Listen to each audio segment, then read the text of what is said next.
Welcome to Everyday Entrepreneurs Everywhere with your host, Chris Parker.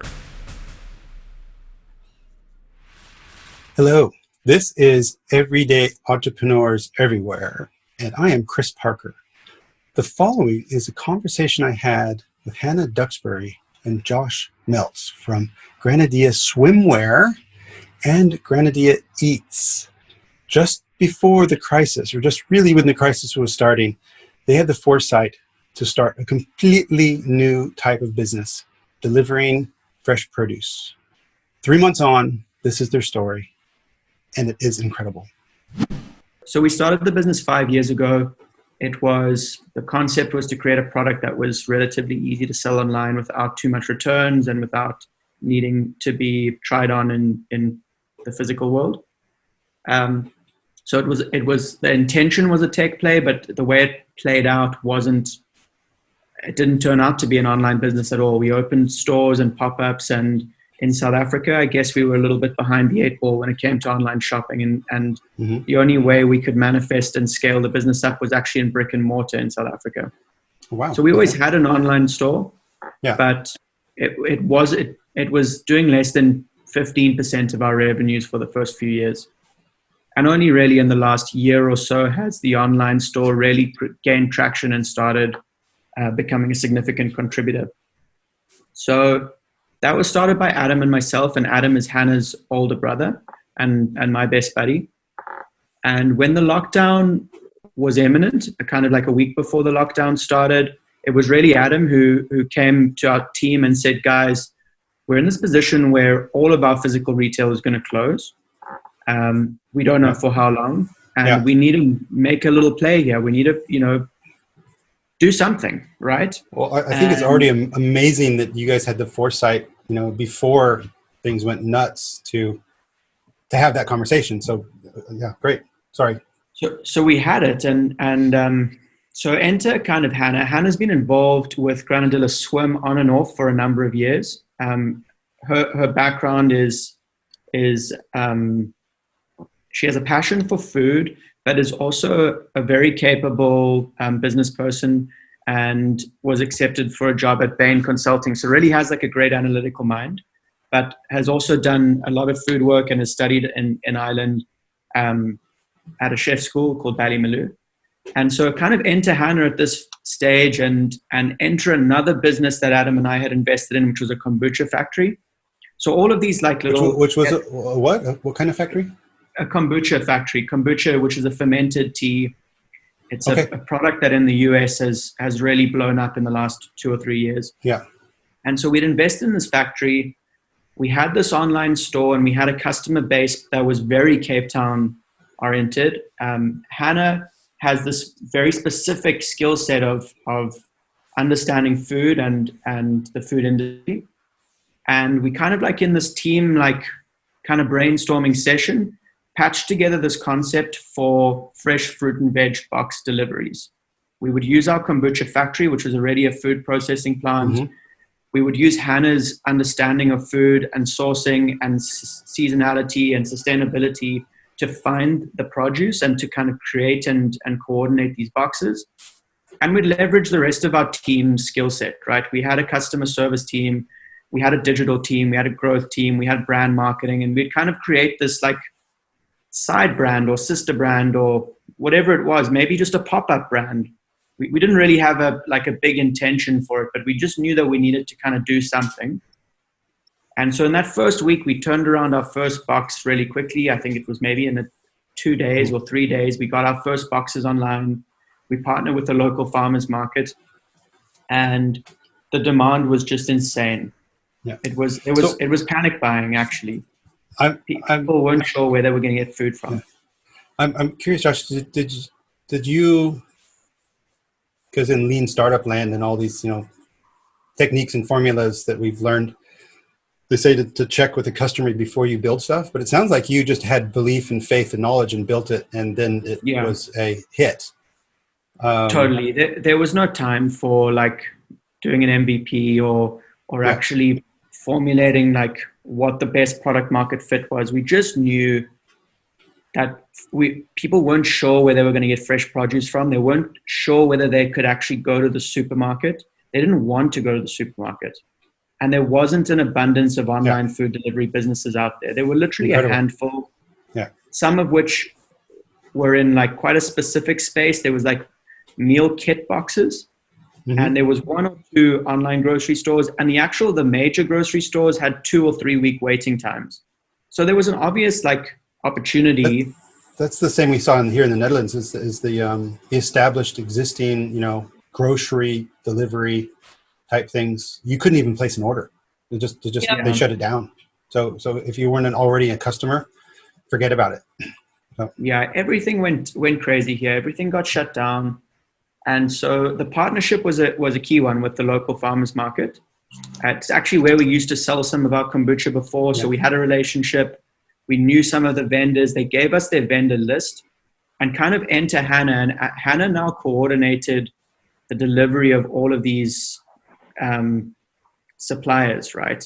And kind of coordinated the best way that we could bring them into our factory. Initially, we took a lot of stock on consignment, not the fresh stuff, but the like more pantry items, the things that were long lasting. We took them on consignment. We crafted and created a bunch of different boxes. And for the first 2 weeks, it was just pandemonium. It was just growth. We turned off all Facebook ads. We stopped the growth marketing. We stopped the emails going out. Yeah. We literally had to limit orders, increase capacity. Like the engine broke just from natural product market fit, right? 3 weeks after lockdown started, we kind of hit this pinnacle and things started to slow down because people started going to shops and were less afraid of visiting shops. All the other players that could potentially enter the game for next day or 2 day or at least 3 day delivery of food business kind of caught up, got their ducks in a row and entered the kind of game. And actually what we saw was there was this crazy influx of digital marketing. You'd go on Instagram or Facebook or land in your email inbox and there would just be this like huge mass of advertising. You'd see 25 adverts for fresh fruit and veg delivery before you had seen a picture of whatever, your best friend on Instagram. It was just this like crazy influx of advertising. Do you think that was a response to what you were doing? Meaning you caught the sort of establishment with their pants down and then they're like, oh no, these guys are killing it. It wasn't a response to us. It was just a response to the environment, really. Yeah. Okay. I'm sure some people saw us and were like, cool, well, we actually already have some of this stuff set up. Let's just do what we need, like the last mile delivery, or it was the e-commerce store, whatever it was. But there was this crazy influx and we saw a big drop off in sales. And for the next 2 weeks, we declined and sales dropped off. And our cost per acquisition went up and up and up and up. And kind of like in 5 weeks, it had gone from here to like here. And the dynamics had just changed so dramatically. So we're now like 12, 14 weeks into lockdown, I guess, or maybe even a bit longer, like 3 months into lockdown. Yeah, I have a bit. Finally, it feels like the ocean is like just starting to like flatten out a little bit. It feels like there isn't so much turbulence. It feels like the players that entered the market in the hope of earning a quick buck have now entered and left. The like more significant players have kind of like established what their value propositions are. Yeah. So this question I have for you is do you intend this to be a permanent thing or was it intended to be permanent or is it just happily permanent? I think when we started it, we definitely didn't intend to create like our next big thing. That wasn't the concept. The concept was like, there's an opportunity. Let's go after it. We're not going to be doing anything else during lockdown. The stores are all closed. We're not going to be like reviewing sample shorts or anything. Factories are closed. So let's do something else with our time. It was more like, let's just go for this. Yeah. 3 months later, we have a lot more of a committed attitude towards it. It's no longer just a fun project. It's something that we believe in. I think we've established a very solid brand positioning. We know what we are. We know where we fit. we are, in our minds, very differentiated from the rest of the market. Your brand is the same. Sorry, the brand is the same as the swimwear. Is there confusion there, or, as far as a brand proposition, or is that It's a good question. It's a good question. We've internalized whether a rebrand would make sense or not. Our intentions were to rebrand and to totally change the name and to give it its own identity. But the fear is that because there is still so much competition out there, it's almost like starting from scratch. Mm-hmm. We've got a customer base that know who we are. To rebrand at this stage would almost be like adding complexity to the whole model, having to retrain people to know what we are. And there's a big benefit in the recognizability of that brand Granadilla that's been around in Cape Town for 5 years. Yeah. People know us. It's a very well-established fashion brand. And so that recognizability when you're sifting through those, I sorry to always bring it back to what an Instagram feed looks like, but it's kind of relevant. Yeah. When you're getting fed all this content and when you stop and kind of see that logo, it's a recognizable logo already, as opposed to all of the plethora of new logos that are just kind of out there. Well, when I, again, sadly not in Cape Town to be a customer, but I hope to, one day soon. When I was popping back and forth between the websites, it didn't feel odd. It seemed coming from the same source or DNA, which felt actually quite nice. So, but I was also curious about what the strategy was there, whether that was intentional or not. But okay. It's totally intentional, and at this stage, our intentions are probably to actually keep our name, to establish a side brand, and maybe a brand that will actually overtake the swimwear brand and will actually have a lot more scalable potential. Mm-hmm.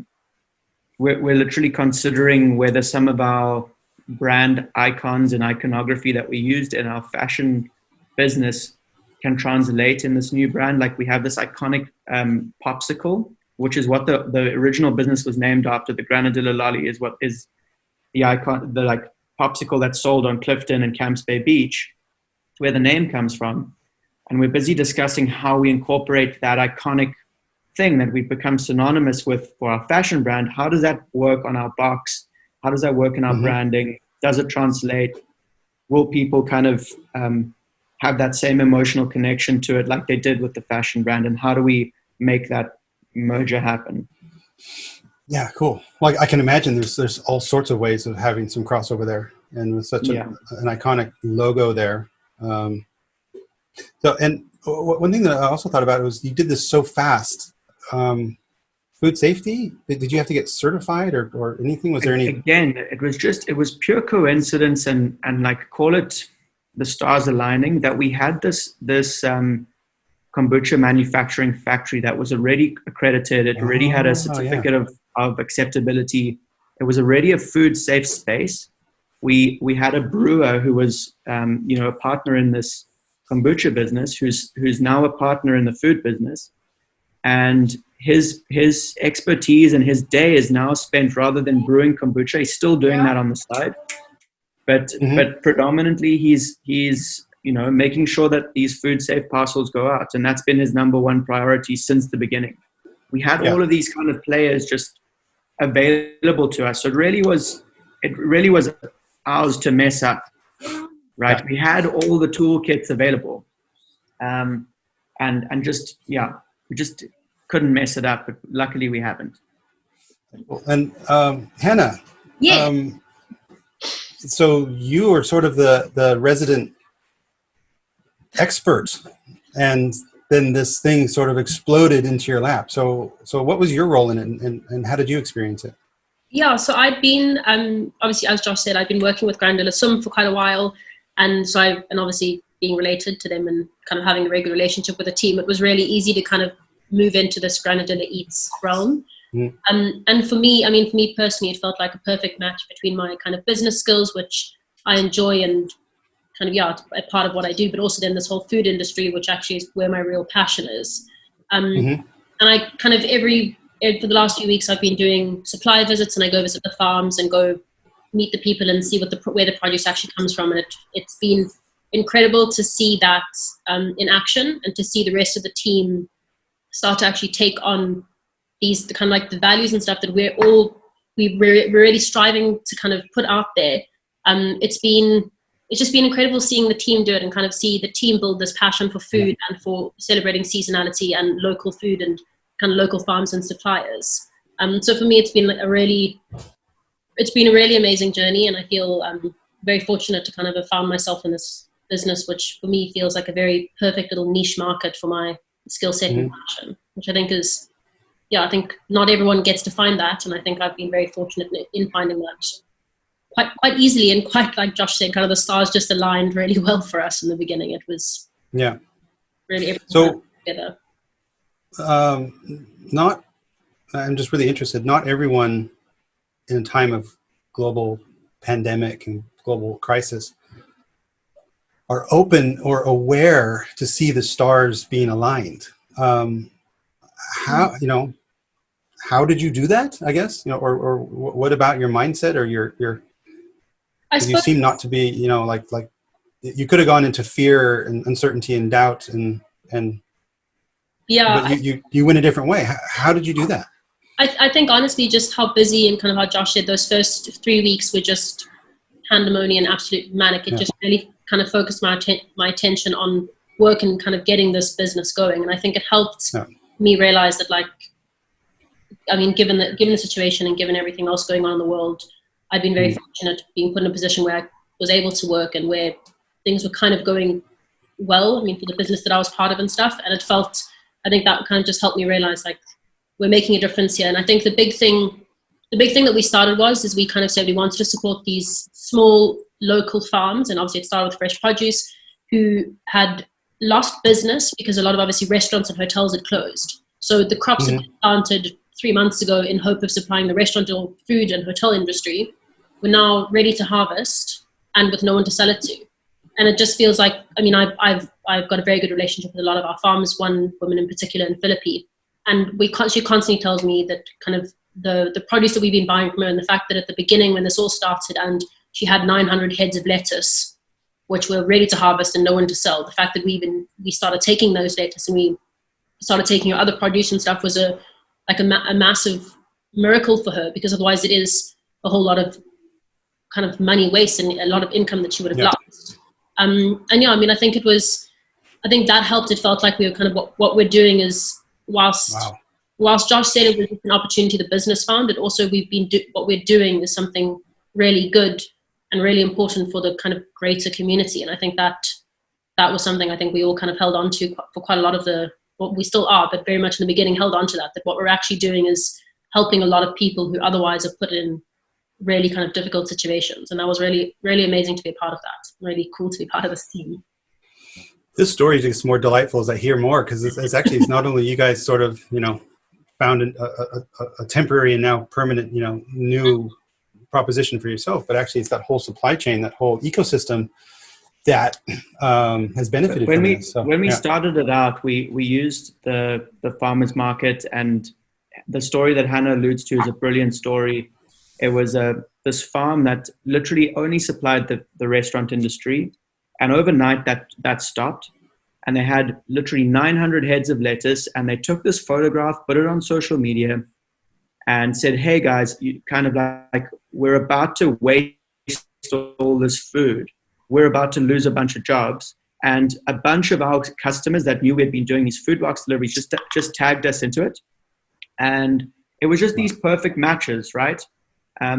When we look back on it, it was like basic sums. Food is being produced. People still need to eat, but certain parts of the value chain are now cut out. Restaurants are not there. Hospitality is not there. So we need to go direct, and we need to just pair food suppliers direct with consumers and make it easy and efficient, and package it in a way that really, for us, like intrinsically felt good. And so when we started, the concept was we would only support local and we would only support small. We weren't that, the concept wasn't there for us just to make money by selling vegetables to people that were scared. The concept was to pair these small and local businesses with consumers. And naturally that is now snowballed into a full conscious consumption brand. that has sustainability and ethics and low plastic and non-GMO and all of these pillars that it's going to stand on. But the original concept was just find small and local businesses that have lost their business and pair them with consumers. And it's made marketing this business really easy because everyone in our team is totally behind it. It feels good. It feels good to work hard on it. It doesn't feel like there's any like fakeness about it. It doesn't feel like marketing. There's no friction to the marketing. We're just telling a good story, just telling our story. So, yeah, go on, Han. No, I was going to say, I took one of our marketing team members yesterday with me to go visit a tomato supplier. And this gentleman, he's a really young guy. And he started these tunnel farms in Kraaifontein, which is an area just outside Cape Town. And it's like, and his whole vision is he's creating these hydroponic tunnels and stuff. And it's all this vision to support his community. I mean, his story is amazing in itself. But I took one of our marketing team members, Gabriel, with us. And Gabriel just said to me, he said he's finding it so easy to write the posts that we do on social media and that go in mailers and stuff because he just kind of just totally believes in what he's saying. And he was kind of saying going to these farms and meeting these suppliers and hearing their story and actually seeing the produce go straight from farm to the box that's going to our warehouse and stuff. He just says it's made it so easy for him to really speak about it and promote it because like Josh said, there's nothing fake. It's not, we're actually talking about what we believe in and it's very easy to. Yeah. Well, I think the one of my beliefs is the experience should be the marketing, and by experience for me, for my values, but it's so hard to find this, and I'm just getting sort of goosebumps listening to you guys having pulled this off. It's not only customer experience but also the employee experience. So if you guys if you really get into that sync and let that flow, then you don't need to effort or wasteful investment in pushing products that people aren't into anyways. So it's I'm curious if really go ahead. Does flow beautifully. Yeah, I'm curious if and this might sound a bit of an abstract question, but could you do it again? Meaning, if you would have stopped and analytically thought about starting a fresh produce delivery company, you probably would have made some business cases and plans and did a lot of, analysis, paralysis by analysis type thing. When I'm just curious, roll forward 3 years and we're past this, and then the next spark of inspiration comes. Could you get something stood up again in 3 weeks? So I'll take a stab at this, Han, and you can tell me if you disagree anywhere. When we started it, we didn't look left or right. We just looked forward, right?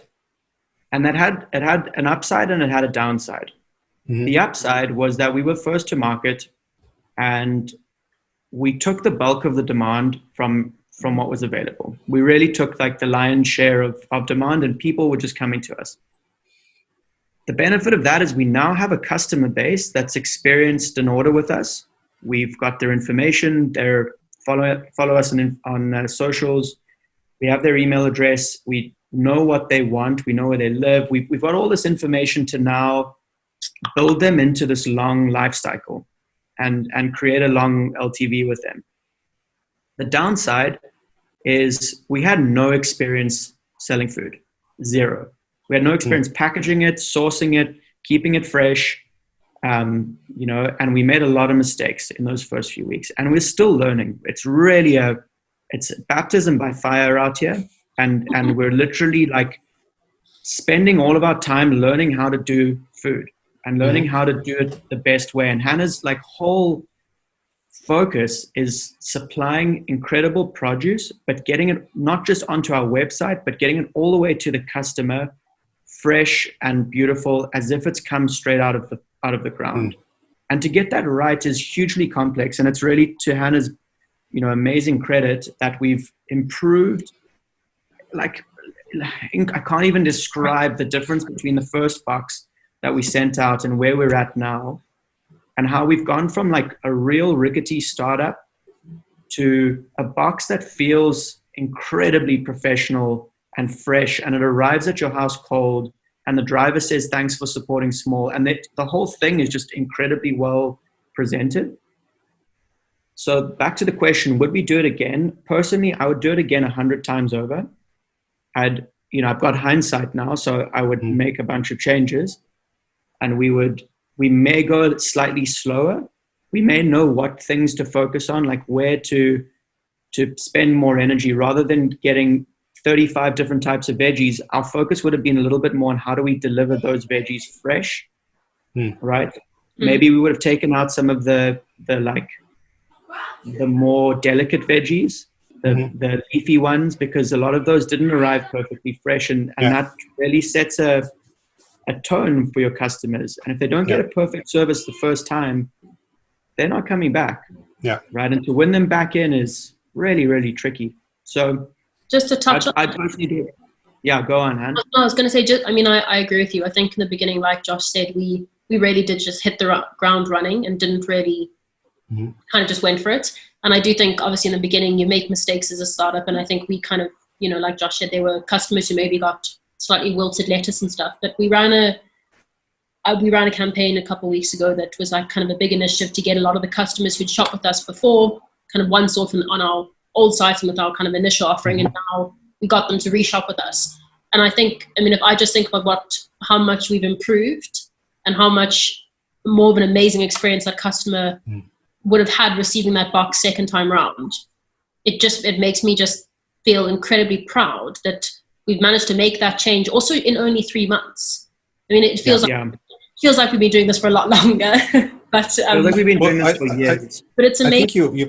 I can imagine you also have earned some credits based on the reason you're doing it and the speed and the context. And if you actually show that you are improving, I imagine the customers you probably want to have anyways are a bit more flexible and open to that and appreciative of it. And we've had some incredible customers. We've had some incredible kind of really loyal customers who are doing bi-weekly shops with us, weekly shops with us. And we've been getting some really incredible feedback. And I think one of the things which Adam and Josh, I feel like I've really learned from them, is kind of to listen to what the customer's saying, look at what the customer wants and take their feedback. And if it's critical, take it. There's not a reason to get all into a big huff about it. It's kind of take their opinion and use it to improve your offering or to change something. And it's made the way I look at everything a lot better. And it feels like we're dealing with kind of like problems by just finding solutions to them a lot quicker, because we're just saying, cool, how can we improve that, or how can we change that? And if you're listening to your customer, I think that's also, that is where, the inspiration for improvement comes from.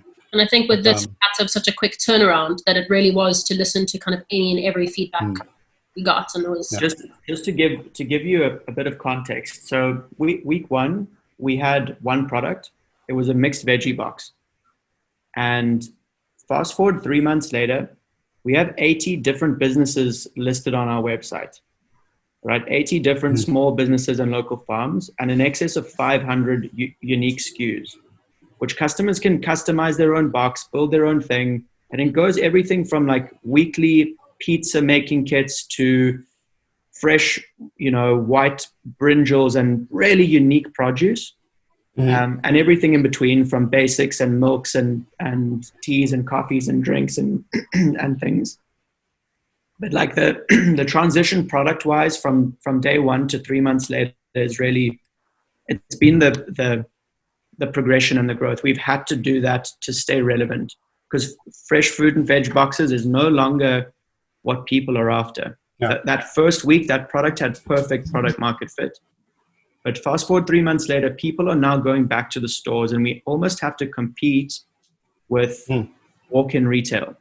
Walk-in retail is now, it's almost back to normal, and we have to provide a better service than that. So it's from quick turnaround times to really unique produce to a value proposition to an ethical standpoint that is differentiated from a grocery store. Yeah. And I guess that will continue to evolve as well, because whatever the next normal is. And absolutely. Yeah. Absolutely. Yeah. I'm curious with your customer base, was there an overlap between the swimwear and the produce, or are those two different populations? No, they're very similar populations. The segmentation or the constraint that we had is that we only deliver in Cape Town. So our swimwear customer list is a global customer list. We deliver all over the world. Mm-hmm. We've got a big base in Johannesburg. So cut the customer list down to just the Cape Town customers. That was our first kind of target audience. And it was the first customers that we had, probably the first 100 or 200 overlapped by 70 or 80% with swimwear customers. Now it kind of just gave us a little bit of momentum. It got us going. Yeah. Now it is a totally unique, and it has its own segments and its own kind of dynamic customer list with its own personality in a way. Yeah. I'm seeing the clock on our video that we're running out. We've got a couple minutes. So I'm just very appreciative of your time sharing this. Sure. I'm curious if in the time we have left, going back for that quote that we originally started on, I'm curious from each of you if you do you have a piece of advice for other business owners that are being confronted by this crisis, that are looking perhaps desperately, hopefully more positively? Do you want to go first? I'll go after you. I suppose from my experience with this business in particular, it's something about to kind of just right now to just give it a shot, kind of do what you can and make the changes you need to right now to your business, and be open to having to make changes and be adaptive. I think right now that's really important. And as you mentioned, as the market changes more and as everything changes more and more, you have to keep being adaptable and open to change. And I think it's really important to be looking for those changes and finding a way your business can fit into it as much as you can, and just go for it. I think now is the perfect opportunity to just give it a shot. That would be my. So I like Hannah's sentiment. Maybe I'll just distill it a little bit more. When we started out, like I said earlier, we kind of didn't look left and right. We just looked forward, and we found a little gap in the market, or an opportunity where our skill set and our team and our assets at hand kind of perfectly paired together with a market opportunity. And rather than spending too much time dwelling on whether it would work or not, we just tried it. We just tested it. And we just went to market, and we didn't actually sanity check it or anything. And had it failed, we wouldn't have really, had our heads in the sand, and we would have written it off. So I think what Hannah's saying is kind of go for it, rather than spending too much time. It's in the new world, we don't really have too much time to sanity check these business opportunities.